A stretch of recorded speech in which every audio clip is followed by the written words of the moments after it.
안녕하세요. 저는 2025 미술임용 제수로 제주 지역에 합격한 합격자입니다.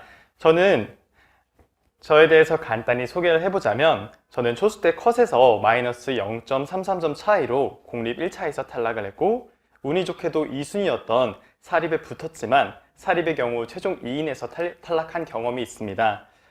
올해 저의 성적은 1차 점수 73.67이며 교육학 18.67, 전공 55로 작년 대비 교육학 플러스 5점, 전공은 플러스 10점이 올랐습니다.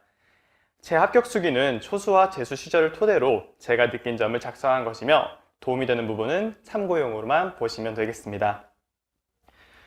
먼저 이 시험을 준비하는 데 있어서 오롯이 시험에만 몰입할 수 있는 공부 환경을 마련하는 것이 저는 중요하다고 생각합니다.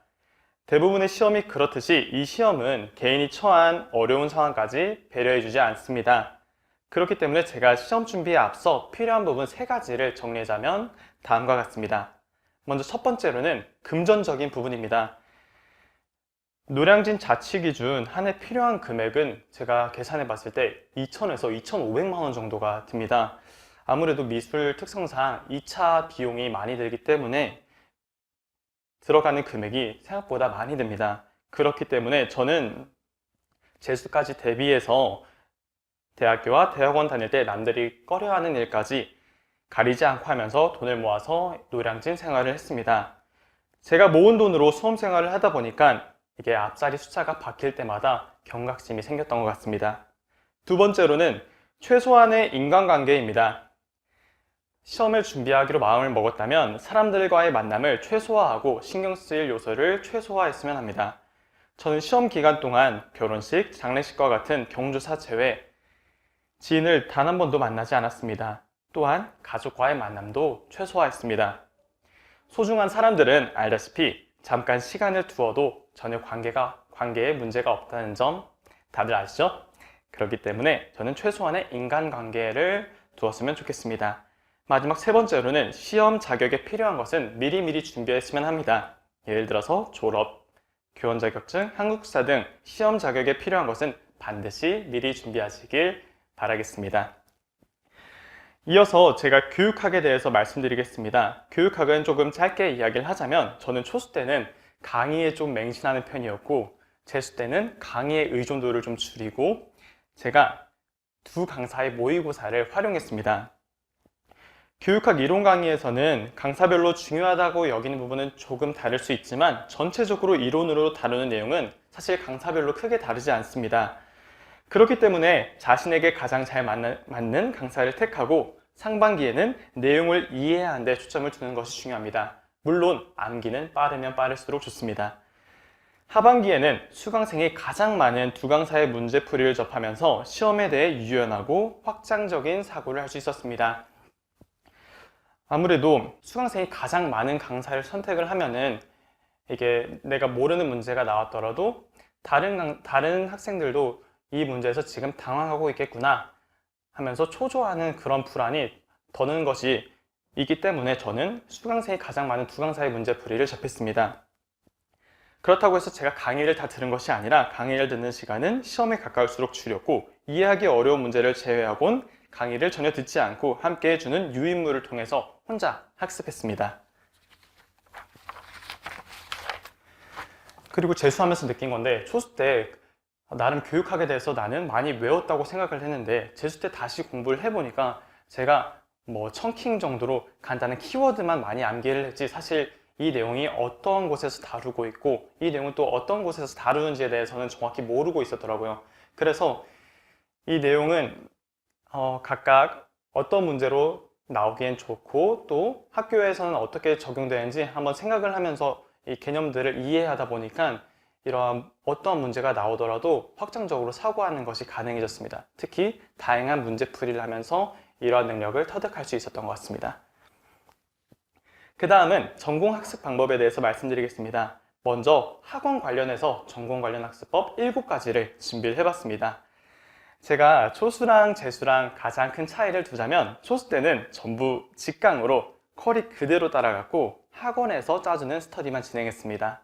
그래서 초수 때는 조금 수동적이었다면 재수 때는 적극적이고 굉장히 주도적으로 저는 수험 생활에 임했다는 것이 가장 큰 차이점이라고 생각합니다. 재수 때 저는 사립 2차 최종 탈락하고 나서 바로 그 다음날 노량진에 다시 올라왔습니다. 그리고 독서실도 바로 예약을 하고 학원도 바로 수강을 했습니다. 여러분들이 지금 최종 탈락을 하신 분들의 마음을 제가 감히 헤아릴 수 없지만 되도록이면 피하지 마시고 조금이라도 앞으로 나아가려면 이렇게 강의를 한번 알아보고 먼저 독서실도 다시 한번 가보고 하나씩 차근차근 앞으로 나아갔으면 좋겠습니다. 저 역시도 사실 작년 이맘때쯤을 생각을 해본다면 저도 무조건 합격할 거라고 생각을 했기 때문에 그 최종 탈락했을 때 그 느낌이 너무너무 크게 와닿았었습니다. 제가 평소에 이게 어떤 일을 했을 때 힘들어, 오늘 되게 지치다 라는 말을 한 적은 있지만 제가 길을 가면서 오늘 위태로운데? 라고 했던 적이 있었습니다. 그러면서 무의식적으로 그런 오늘 위태로운데 라는 말이 나온 것을 보면서 제 스스로 되게 충격을 받았던 적이 있습니다. 그렇기 때문에 여러분들도 지금 되게 많이 힘들겠지만 조금이라도 올해에 대해서 시험을 또 다시 준비할 입장이라면 계획을 하나씩 조금씩 짜보고 한 걸음씩 앞으로 나아갔으면 좋겠습니다. 네, 전공 관련 다시 학원 관련해서 7가지 말씀드리도록 하겠습니다. 먼저 첫 번째로는 필기량이 많은 강의는 인터넷 강의를 추천합니다. 예를 들어서 기본 이론 강의, 심화 이론 강의, 필독서 사전 강의는 필기량이 상당히 많은 편에 해당합니다. 저는 이론 강의를 인강으로 수강하면서 모든 내용을 기본 이론서에 다 적어 옮겼습니다. 그렇기 때문에 저는 따로 책에 옮길 필요 없이 시간을 오히려 더 효율적으로 사용할 수 있었고, 또한 직강으로 듣다 보면 놓치는 내용이 되게 많은데 아무래도 인터넷 강의를 듣다 보면 다시 재생해서 들을 수 있기 때문에 저는 오히려 훨씬 더 효율적이었습니다. 그렇기 때문에 필기량이 많은 강의는 첫 번째로 인강을 추천합니다. 두 번째로는 문풀은 직강을 추천합니다. 직강에서 느낄 수 있는 현장감과 시간 제한이 시험에 엄청나게 도움이 됩니다. 저는 모의고사를 항상 진짜 시험이다라는 마음으로 임했습니다. 그래서 내가 최소 몇 시간을 수면을 확보해야 시험에 가장 좋은 컨디션을 유지를 하면서 시험을 볼 수 있는지, 또는 간식은 어떤 게 가장 잘 맞는지, 시험 직전에 어떤 순서로 책 내용을 살펴볼지 계속해서 연구했습니다. 그래서 저는 12시에도 자보고 새벽 1시에도 자보고 새벽 3시에도 자봤습니다. 그렇게 어느 시간에 잤을 때 내가 가장 효율적인지에 대해서 한번 판단을 해봤고, 또 간식 또한 저는 항상 포카리랑 또 초콜릿, 그리고 저는 육포까지 이렇게 먹으면서 힘을 냈던 기억이 있습니다. 그리고 아까 시험 직전에 어떤 순서로 책 내용을 볼지 연구를 했다고 하는데, 그러니까 우리가 시험 임용고시를 보러 갔을 때 분명 아침 7시 반에 학교에 가 있을 텐데 그때 어떤 순서로 이론을 점검을 하면 좋을지에 대해서도 이러한 모의고사를 활용해서 직접 한번 연구를 해봤으면 하는 바람이 있습니다. 그렇기 때문에 저는 문풀은 직강을 통해서 다양한 현장감을 경험하고 이러한 다양한 생각들을 직접 느끼고 연구를 해봤으면 좋겠습니다. 세 번째로, 모의고사는 사실 상당히 중요합니다. 저 역시 수험 생활 중에 합격 수기를 상당히 많이 읽어보았습니다. 합격 수기 중 모의고사 등수는 실제 시험 점수와 직결되지 않는다는 이야기가 조금 있었는데 저는 그렇게 생각하지 않습니다. 모의고사를 평소에 잘 보는 사람이 시험에 잘 볼 확률이 사실 더 높다고 생각하기 때문입니다. 제 주변에 사실 이번에 고득점 합격자가 상당히 많았는데 전부 모의고사 상위권에 해당했습니다.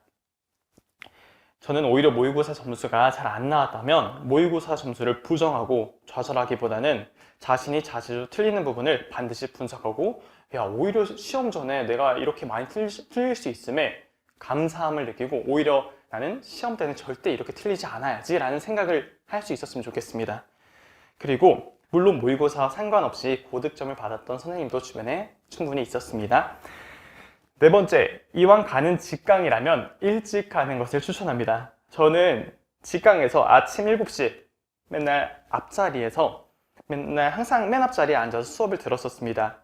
저는 개인적으로 아침 7시부터 수업 시작 전 9시 사이에 학원에서 하는 공부가 제일 잘 됐습니다. 아무래도 옆에 경쟁자도 있고 해서 제가 긴장을 하면서 더욱더 경각심을 갖고 열심히 할 수 있었던 것 같습니다. 그리고 서로 약속하지 않았지만 아침 7시에 또 맞춰 오시는 분들이 몇몇 계셨습니다. 이게 서로 대화를 나누진 않았지만 마음속으로 쌤 또 오셨구나. 오늘도 같이 화이팅 해봐요. 마음속으로 이야기를 했던 것 같습니다.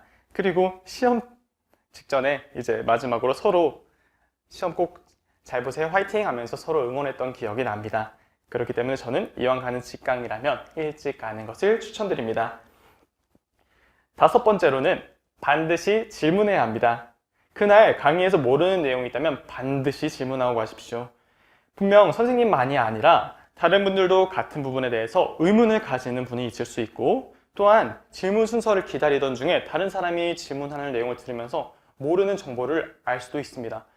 저는 다른 사람 질문 내용 중에 이번 시험에 적중했던 부분도 사실 있었습니다. 그렇기 때문에 저는 이게 이렇게도 도움이 되는구나 싶었습니다. 질문하는 것을 절대 두려워하지 말고 용기 내서 질문했으면 좋겠습니다. 또한 부끄러운 질문이어도 너무너무 괜찮습니다. 오히려 더 부끄러운 질문일수록 오래 기억에 남기 때문입니다. 여섯 번째로는 투커리가 꼭 필요한 것 같지는 않습니다. 사실 저도 투커리를 시도를 안 한 건 아닌데요. 재수이기도 하고 욕심이 생겨서 투커리를 사실 진행을 하려 했습니다. 시도해본 결과 강의에 투자하는 시간만 늘어날 뿐 개인 공부 시간이 확보되지 않아서 타 강사의 강의는 사실 거의 듣지 않았습니다.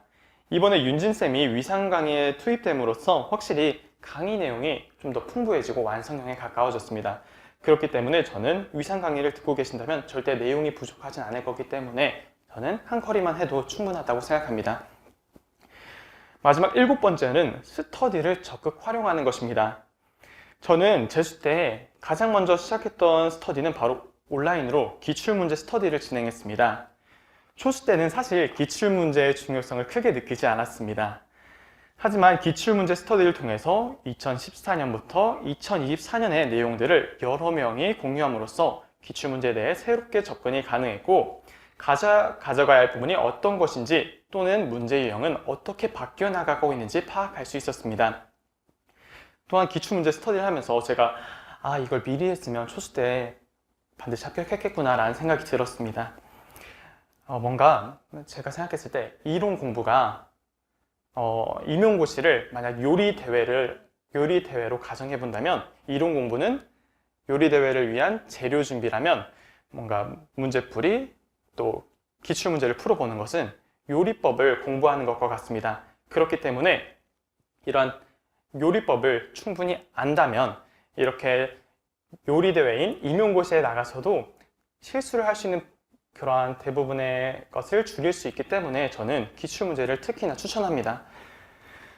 그리고 제가 또 진행했던 스터디 중에 하나가 백지 쓰기 스터디입니다. 저는 백지 쓰기 스터디는 같이 독서실을 다녔던 선생님과 함께 진행했습니다. 위상 직강에 나가면서 독서실에 성실하게 나온 선생님이 계셔서 먼저 다가가서 저랑 같이 이렇게 백지 쓰기 스터디를 같이 진행하자고 먼저 제안했습니다. 이게 아마 노량진이어서 비교적 쉽게 구할 수 있었던 것 같습니다. 일주일에 먼저 이틀간 서로 부족한 파트를 정하고, 그리고 점점 날이 갈수록 그 분량을 늘려 나갔습니다. 그리고 마지막에는 아침 8시에 한 번, 밤 9시에 한 번 이렇게 하루에 2번씩 진행했습니다. 스터디 준비를 위해서 아침 7시에 나와서 미리 공부해야만 했고, 틀린 것을 복습하며 항상 12시에 가까이 돼서 집에 갔습니다. 그렇기 때문에 스터디라는 강제성을 띠다 보니 아무리 공부를 하기 싫은 날이더라도 반드시 백지 쓰기를 했습니다. 이 스터디는 제가 모의고사 등수를 5등 안에 들게 하는데 가장 큰 원동력이 됐습니다. 이 백지 쓰기가 어려운 것이 아니라 백지 쓰기를 어떻게 하냐면, 먼저 첫 번째로는 어느 정도 목차를 백지에다가 미리 적어 놓고 시간 제한을 어느 정도 둔 다음에 선생님과 함께 같이 같은 범위에 해당하는 또는 같은 과목을 이렇게 시간 제한을 두고 먼저 풀어보고 나서 서로 같은 답을 한번 비교해 봅니다. 그러면은 서로의 것을 비교하다 보면 이러한 개념을 여기까지 외웠어? 이 선생님은 이걸 이렇게 접근하고 있구나. 이렇게 새로운 접근법도 생기고 또한 목차를 새롭게 분류하면서 나만의 방법으로 이렇게 덩어리로 묶는 방법을 획득하게 됩니다. 그렇기 때문에 백지 쓰기가 저는 너무너무 중요하다고 생각합니다. 또한 백지 쓰기를 매주 한다고 해도 같은 걸 해도 반드시 까먹게 되어 있기 때문에 백지 쓰기를 통해서 자기 점검을 반드시 했으면 좋겠습니다. 2차 시험 학습 방법에 대해서도 조금 길게 준비를 했는데 아무래도 2차 시험은 와닿지 않는 부분도 있고 또한 자료까지 함께 보면 좋을 것 같아서 제가 이거는 아트패스에 함께 올려놓도록 하겠습니다. 그래서 아트패스를 보면서 참고하면 좋을 것 같습니다. 제가 수험생활 전반의 팁 7가지를 또 준비를 했습니다. 먼저 저는 3쿼터 제도를 실시했습니다. 이거는 그냥 제가 만든 건데요. 저는 하루를 3쿼터로 나눠서 했습니다. 먼저 첫 번째로 아침 7시부터 12시, 그리고 두 번째 쿼터는 1시부터 5시, 그리고 마지막 3쿼터는 7시부터 12시, 그렇게 5시간, 4시간, 5시간 이렇게 3쿼터로 진행했습니다. 저는 아침 7시에 반드시 독서실에 앉아서 공부를 시작했고 밤 12시까지 공부를 하고 갔습니다. 독서실이 아침 7시부터 밤 12시까지 열었기 때문에 저는 이에 맞춰서 패턴을 짰습니다. 무엇보다 제가 밤에 10시에 집을 가든 11시에 집을 가든 또 12시에 집을 가든 제가 핸드폰을 하다가 결국 가서 핸드폰을 하면서 자는 시간이 동일했기 때문에 저는 그냥 밤 12시까지 하고 집에 갔습니다. 3쿼터를 완벽히 공부해내면 저는 집에 갈 때 저를 극찬했었고 두 쿼터를 해내면 남들만큼 오늘 했다면서 칭찬했고 그래도 한 쿼터만이라도 완전히 집중력을 이뤄냈다면 그래도 오늘 포기하지 않고 해냈다면서 스스로를 격려했습니다. 나 자신에게 아낌없이 좋은 말을 해주는 것이 상당히 중요한 것 같습니다. 두 번째로는 교육학에 나온 지식을 공부법으로 활용하는 것도 좋은 것 같습니다. 예를 들어서 청킹, 자동화, 이중처리, 또 학습 양식에서 충동형, 반성형, 장의중형, 장독립형 이런 것들이 다양하게 교육학에 많은데 이것을 저는 실제 공부 방법에 많이 활용을 했습니다. 저는 이론에 있어서 청킹을 정말 많이 심어 놓았고 또한 미교련 학자들과 친해지기 위해서 학자들의 사진을 이렇게 미교련에 오려서 붙이기도 했습니다. 이렇게 하면 장점이 그 학자의 얼굴을 떠올리면서 이론을 떠올릴 수 있고 또한 그 MCA의 학자 중에 맥피가 여성이고 뱅크스가 흑인 남성인 거 혹시 알고 있었나요? 이런 걸 뭔가 사소한 건데도 이런 걸 알면 이전에는 다 백인 남성의 미교련 학자들이었네 라는 생각을 보면서 그래서 MCA가 이런 이론을 통해서 나온 게 아닐까라는 생각도 하게 되었던 것 같습니다. 그렇기 때문에 저는 이러한 공부법을 활용하면서 이런 이론들을 더욱더 흥미롭게 느껴졌던 것 같습니다. 세 번째로는 주관적인 표현 모두 의심하기입니다. 예를 들어서 저는 열심히 했다, 잘한다, 최선을 다했다, 자신 있다 이런 말들은 저는 한 번쯤 의심해 볼 필요가 있다고 생각합니다. 누군가의 최선이 누군가에게는 최소가 될 수 있습니다. 그렇기 때문에 내가 정말 잘하는 수험생들을 기준으로 열심히 했다고 자부할 수 있는지 냉정하게 바라볼 필요가 있습니다. 저는 제가 정말 열심히 했는지 독서실에서 집에 가는 길이나 침대에 누워 자기 전에 오늘 공부한 내용을 스스로 설명하게 해봄으로써 점검해 보는 시간을 가졌습니다. 네 번째, 이상한 미신 믿지 말기. 노량진 편의점에서는 항상 1+1 행사로 하는 컵밥이 있습니다. 어떤 컵밥일 것 같나요? 정답은 미역국밥입니다. 수험생활 중 미역을 먹으면 합격에 미끄러진다는 속설 때문에 판매가 잘 이루어지지 않아 재고가 남는 것입니다. 저는 미역국을 너무너무 좋아해서 3일에 한 번씩 이 미역국밥을 사 먹었습니다. 나는 합격으로 미끄러질 건데? 라고 생각하면서요. 그리고 뒤늦게 합격하고 안 사실인데 어머니께서 제 사주를 봤는데 올해 절대 제가 시험에 합격하지 않을 것이라고 했답니다. 근데 저 이렇게 합격했으니까 이런 사주 같은 것도 좋은 내용만 안에 담고 그게 아니라면 한 귀로 듣고 한 귀로 그냥 흘렸으면 좋겠습니다. 다섯 번째로는 우울한 감정을 피하지 마세요. 이 우울한 감정에 빠진다면 피하지 말고 오히려 그 원인을 분석했으면 좋겠습니다. 그리고 그 원인을 최대한 제거해 나가세요. 수험 생활 중 제가 개인적으로 오늘 하루 목표를 달성하지 못하면 이게 불안함으로 이어지고 저는 우울의 늪으로 빠졌습니다. 그래서 매일 나와의 약속을 지켜나가면서 나를 칭찬해 줬습니다. 이런 식으로 저는 우울의 늪을 빠지려고 최대한 노력을 많이 했던 것 같습니다. 여섯 번째는 이별을 성장 기회로 삼기입니다. 사실 저는 재수 생활 중 오래된 연인과 이별을 겪었습니다. 이 시기에 저는 슬픈 기억이 떠오르면 마치 감정을 좀 배설하듯이 독서실 화장실에서 가서 울고 다시 자리에 앉아 공부했던 기억이 납니다. 이때 오히려 저는 나를 위하는 방법에 대해서 진지하게 고민했습니다. 만일 내가 수험생을 기다려주는 애인의 입장이라면 어떻게 할 수 있을까라고 생각을 했을 때 저는 일주일에 한 번씩 꼭 한 번 맛있는 음식을 저에게 대접했습니다. 또한 감정에 매몰되어 감정 컨트롤이 어려울 때면 따뜻한 물로 샤워하고 다시 자리에 앉아서 공부했습니다. 이렇게 위기에도 공부를 멈추지 않고 정진해 나가는 제 자신을 보면서 어른으로서 한 단계 성장해 나간다는 느낌을 받았습니다. 일곱 번째, 시간의 소중함을 잊지 않기입니다.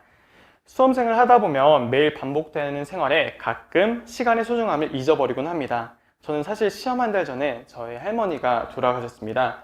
저는 할머니랑 같이 살았기 때문에 할머니와 유대감이 깊은 편이었고 늘상 아프신 적이 없기 때문에 저는 이러한 할머니의 소식이 더욱더 충격적으로 다가왔었습니다. 이날도 독서실 비상계단에 앉아 펑펑 울었던 기억이 납니다. 제가 만약 초스트에 합격했더라면 그래도 할머니와 괜찮은 추억을 하나라도 만들지 않았을까 하는 아쉬움에 특히나 많이 울었던 것 같습니다. 여러분들, 이 수험 생활에 있어서 절대 잊지 말아야 되는 게 시간은 절대 기다려주지 않습니다. 수험 생활 매 순간 최선을 다하셨으면 좋겠습니다. 마지막으로 제가 합격에 도움이 된 교재 활용법 5가지를 준비를 했습니다. 저는 앞서 말했다시피 기본서 5권을 기본서에 모두 다 정리를 했는데 기본서 5권 제가 기본서 2권을 이렇게 5권으로 따로 제가 디자인을 해서 이렇게 분철을 했습니다. 상권 학원을 읽다 보면 아무래도 뒤쪽으로 갈수록 저는 집중력이 흐트러지는 느낌이 있어서 이렇게 5권을 분철하다 보니까 각 파트별로 맞게 집중력을 잃지 않고 잘 읽을 수 있었습니다. 또한 가벼우니까 언제든지 들고 다닐 수 있어서 너무너무 좋았던 것 같습니다. 그리고 저는 책마다 라벨링을 작업을 했습니다. 이 라벨링을 통해서 여기 보면은 라벨링이 되어 있는데 이 라벨링을 보면서 저는 책의 전반적인 목차를 파악할 수 있었고 라벨링을 바로바로 펼쳐보면서 남들이 원하는 이론의 내용을 살펴볼 때 보다 시간을 단축할 수 있었습니다. 그리고 저는 교육과정은 따로 타이핑해서 코팅했습니다.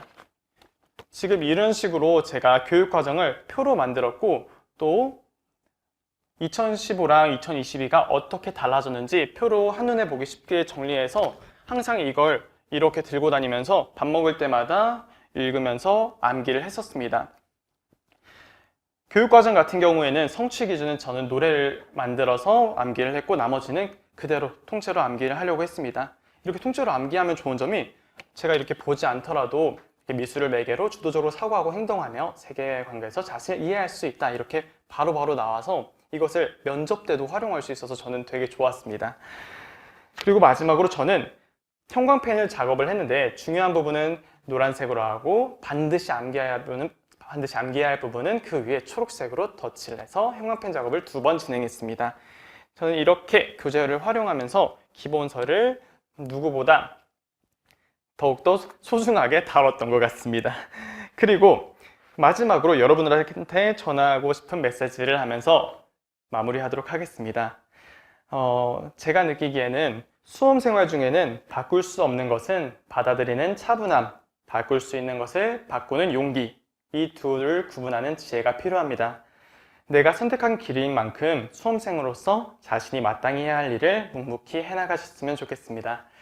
여러분들 무조건 해낼 수 있습니다. 절대 포기하지 말고 나를 믿고 나는 절대 호락호락한 상대가 아니다 라는 생각을 하면서 끝까지 해내셨으면 좋겠습니다.